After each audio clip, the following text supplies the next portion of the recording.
Hello అండి, నమస్తే.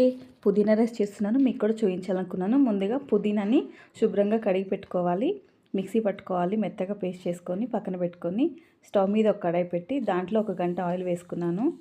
ఎండుమిరపకాయలు ఒక 2 వేసుకొని తాలింపు గింజలు, జీలకర్ర, ఆవాలు, మినపప్పు, శనగపప్పు కొంచెం ఎక్కువగా వేసుకోవాలి. ఎక్కువ వేసుకుంటే టేస్ట్ బాగుంటుంది. తర్వాత ఇందాక మనం పుదీనా మిక్సీ పట్టుకున్నాం కదా, దాన్ని కూడా వేసుకొని సరిపడినంత ఉప్పు వేసుకోవాలి.